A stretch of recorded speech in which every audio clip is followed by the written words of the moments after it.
omu ku basajja abakakasibwa okumanya ebintu bya intelligence ebyobwambega ye General Sejjusa, era bagamba nti mu lutalo olwaleeta Museveni mu buyinza yali musaale nnyo mu kubala olutalo, kwegamba okusalawo kwe kwalinga kw'amakulu nnyo era nga musajja mubazi wa byantalo wakati mu kumanya ennyo ebyobwambega. Kakati ono nno kitegeeza bw'aba alabudde aba alina ebituli by'alabye, bw'atyo munnange alabudde security agencies mu gavumenti ya General Museveni wansi wa Muhoozi nti watya nga ne Bobi Wine kennyini naye ayambadde masiki ng'abasirikale ba UPDF abo betulaba. General Sejjusa alabula. Kakati munnange jjukira nti ensonga eno ey'obuyeekera oba ey'okuwoolera, kuba nabagamba nti wakati wa Muhoozi ne Bobi Wine tebigenda kuggwa buggwi bwe bityo tiye kati akomyewo gye kale biriya byerabira. Kuno kugenda kubeera kukuuka jjembe. Bagamba nti erwanira obuka ekola ki? Ekuuka ejjembe. Baakwata ku mukyala we. Kale munnange ebyo nga tulinze kubiraba tetuwakanira ebaagwa. Munnange retired general bw'atyo abaddeko byayogerako mu ku expressinga concern wakati mu kutabulwa confusion ereetebwawo amagye agatambula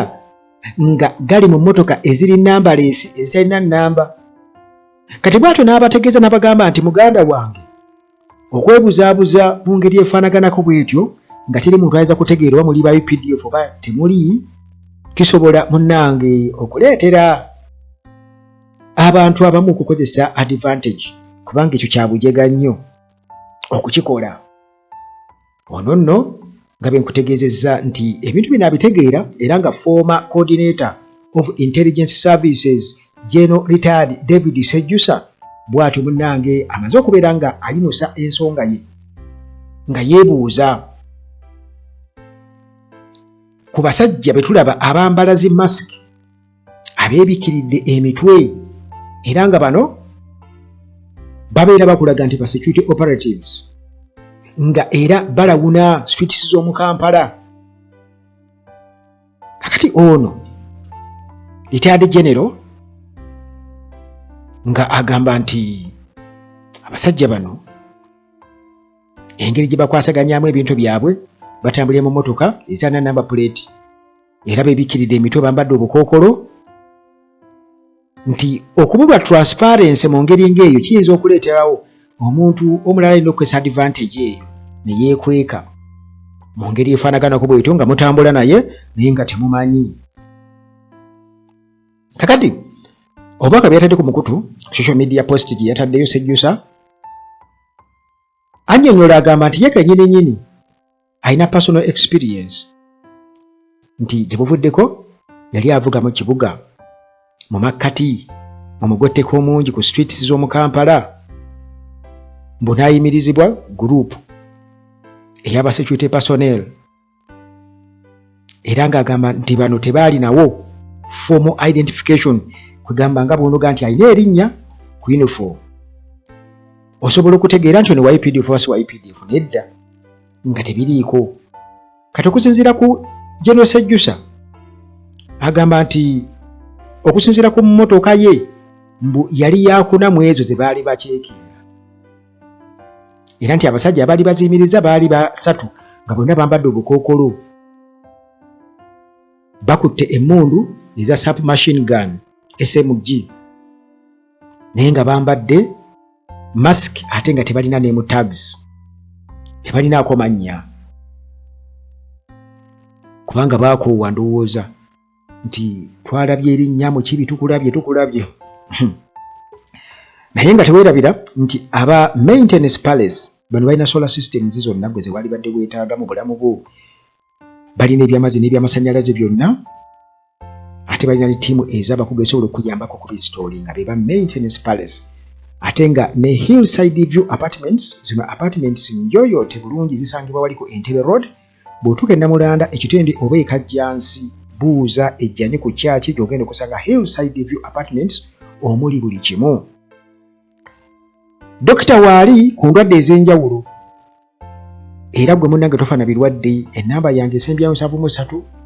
ya WhatsApp yeyo keri ku WhatsApp kati tusobola okwogerezeganya. Kakati munnange atugamba nti abasirikale bano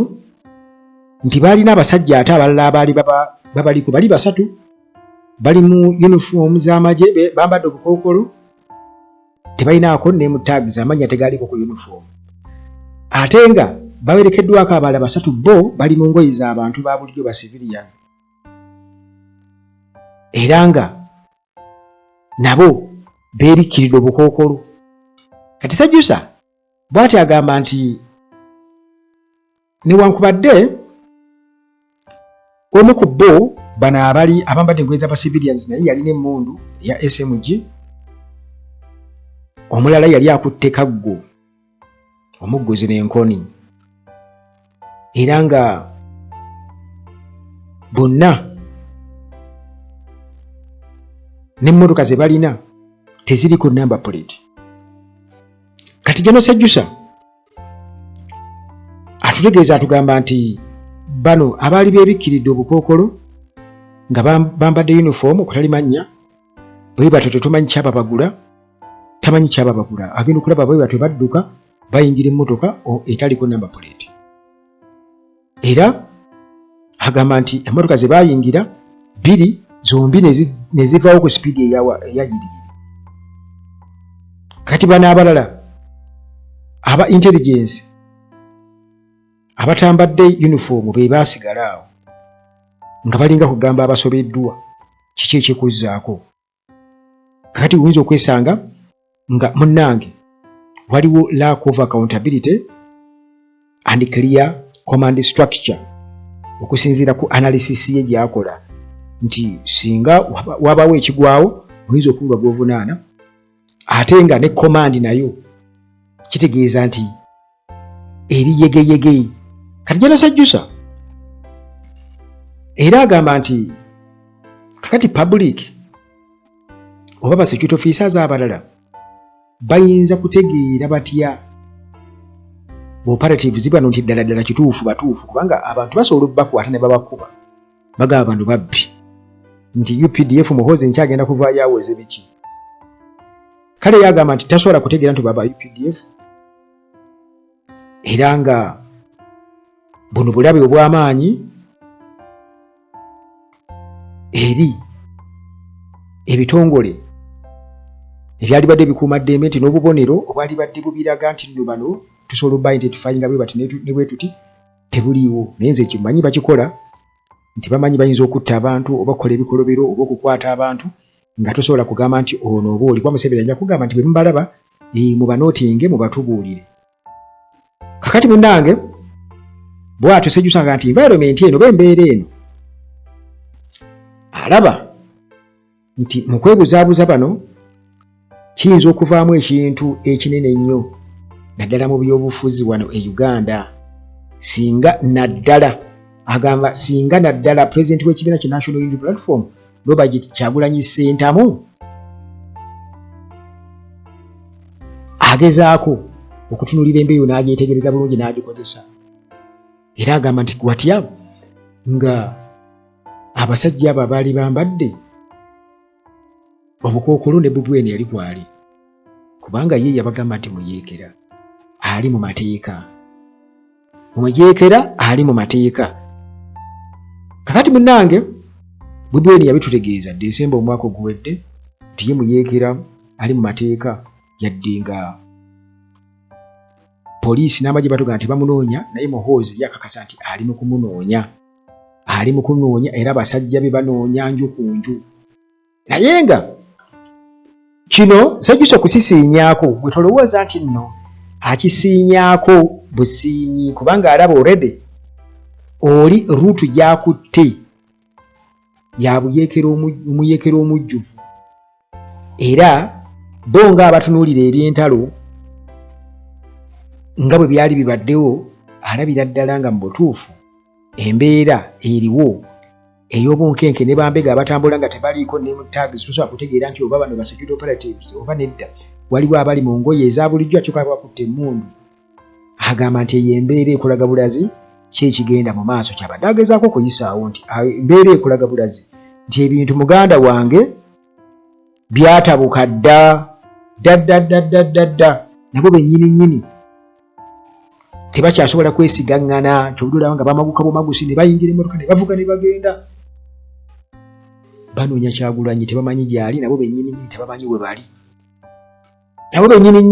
tebamanyi we bali ekyo munnange emboozi eyo ey'okuba nti Kyagulanyi agenda kudda mu ngeri ya Robert style nazikuteerayo ko wano ku Uganda atalaaki osobola okuyitayo n'ozitegeera n'oziwuliriza n'ozigwa ennyalwe nga nyinyonnyola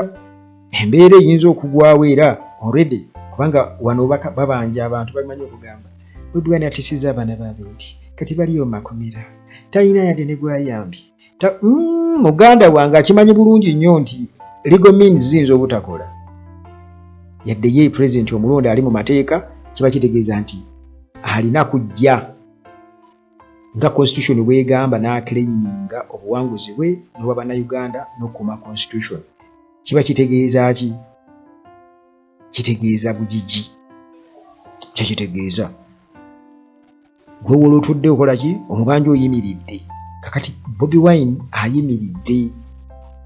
agenda kujja mu kansirike kuba Sejjusa wola abyogeddeko Sejjusa luli kye twayogeranga ku bintu ebyo naye kakati